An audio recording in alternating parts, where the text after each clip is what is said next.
go back to the year 2002 for a second, because I want to feel nostalgic, and this video needs some sort of introduction.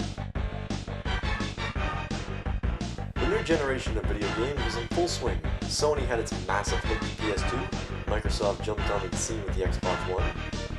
Not that one, the original, but the first one I mean, do not count. And Nintendo tried to replicate its success again with the Gamecube. Now, while the PS2 and Xbox were really pushing the multimedia stuff, with the systems also being able to play movies, music, and go online, Nintendo seemed to stay focused on what it was all about, the games. And why wouldn't they? Nintendo arguably has the strongest first-party lineup with the franchises like Mario, Zelda, Kirby, Metroid, Donkey Kong, and F-Zero.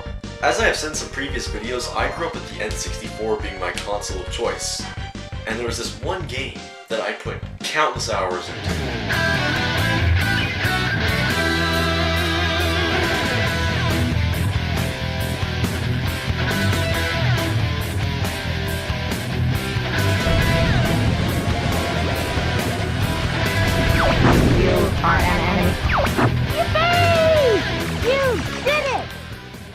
Starfox 64 is the shit. It just got everything right.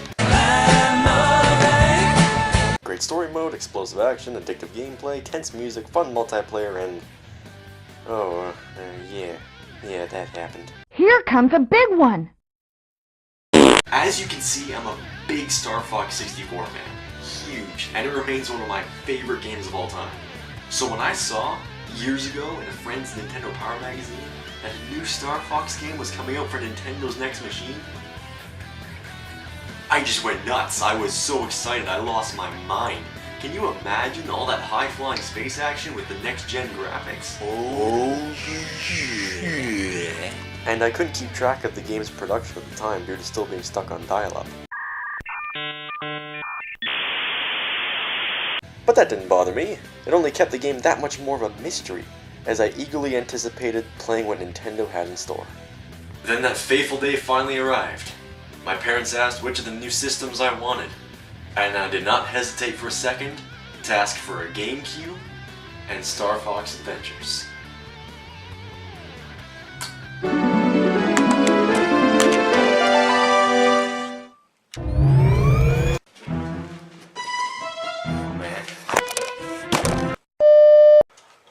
Oh man, this was it. This was it, man. I've been waiting for this moment for such a long time. With the horsepower of a brand new machine, can you imagine the massive opening they could make? It'd probably be along the lines of a huge space battle, something like you'd see in the Star Wars movies. Oh man, Starfox in the next gen. This is gonna be great!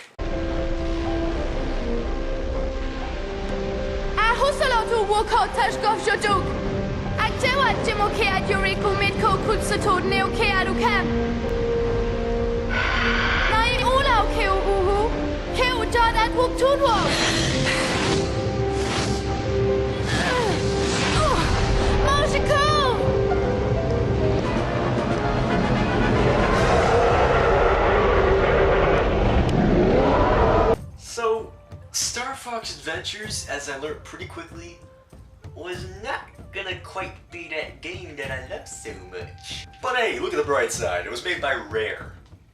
Rare. Freaking Rare. They gave us classics like Conker's Bad Fur Day, Donkey Kong 64, and Perfect Dark. So if they didn't stick to the original formula, they probably came up with something better. The structure of the game is exactly like any Legend of Zelda game. You run around a huge world, solving puzzles, fighting enemies, getting the key items to survive through a dungeon, etc., etc. The list of similarities between these two games just goes on and on and on, but there is one striking thing that just can't be ignored. You have a sidekick in both games. And trust me, after you're done with Starfox Adventures, you will love Navi to your grave.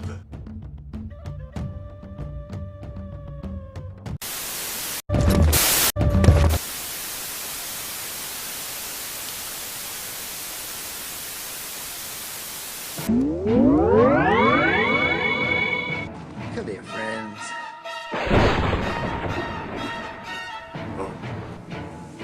Hug me, hug me, hug me, hug me, hug me, hug me, hug me, hug me,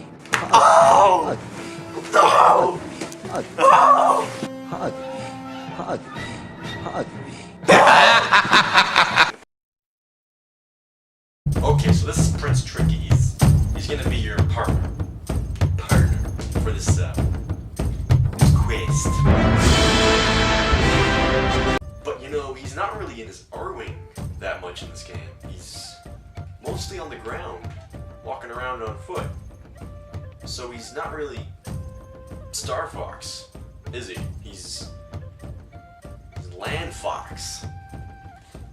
Defending the world of grass and rocks. Basically, the plot of the game is that Dinosaur Planet has been absolutely blown to shit. So Fox has to get these 4 medallions and unite them to repair the planet, and yep, that's pretty much it in a nutshell. One good point about the game is its visuals. Everything is so lush and colorful, and it really takes advantage of the powerful hardware within the Gamecube. The music is also top-notch, with the soundtrack for each area perfectly capturing the vibe and feel of that specific place. The gameplay is pretty fun too, I suppose. It's essentially just a Legend of Zelda game, but swap Link for Fox and you get the gist of it. I still would have preferred being in the R-Wing, going through space and shooting down bad guys, but you know, this ain't bad. You know, it's a good substitute. I like this. I like this.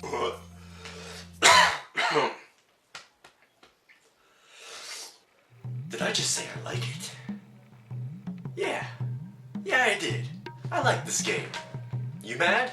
You hating? You gonna hate? Then a pie for you I will not bake. So yes, I actually enjoyed this game. I actually did, I'm serious. Why? Well, because I didn't get butthurt about it not being like the other Starfox games. See the beauty in all things. No, I won't deny that this is a far from perfect game. It has several flaws. Ladders take way too long to climb, the ending is bullshit, to put it bluntly, and let's not forget. But if you take the game for what it is, it's actually a good adventure game. Bad Starfox? Good adventure. Do you understand? So I've already talked about the excellent graphics and music, so what else is there to praise? Well, for starters... When and where did Fox learn to kick so much ass? Seriously, look at this. He's like an MMA fighter with all of his martial arts and weapons training. Another good point about the game is that I do enjoy the R-Wing missions. Yeah, they're short and they don't last very long and they don't hold a candle to what Star Fox 64 had to offer. But for what they're worth, they're still a good dose of fun and they help break up the rest of the game's pacing.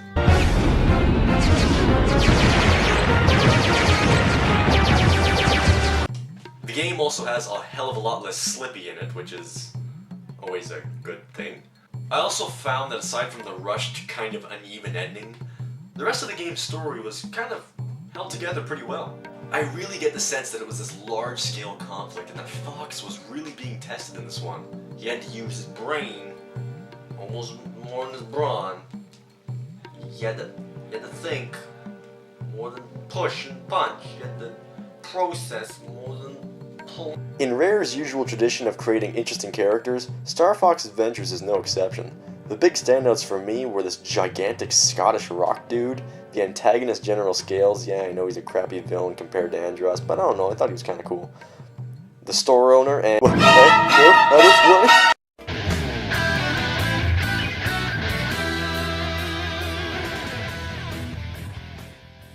So at this point in the review, it should be no surprise that I really enjoyed Star Fox Adventures. Well, it's not my favorite game, like it doesn't beat Star Fox 64, it doesn't make it in any of my top 10s. I still found it was a nice, fun action-adventure game and a good change of pace for the franchise. This has been an optimistic point of view. While I agree it isn't the best, for everyone who has ever called it a bad game, or this a bad game, or this a bad game, or this a bad game, or this a bad game, or this a bad game, or this a bad game, or this a bad game, or this a bad game. You have no idea what a bad game is.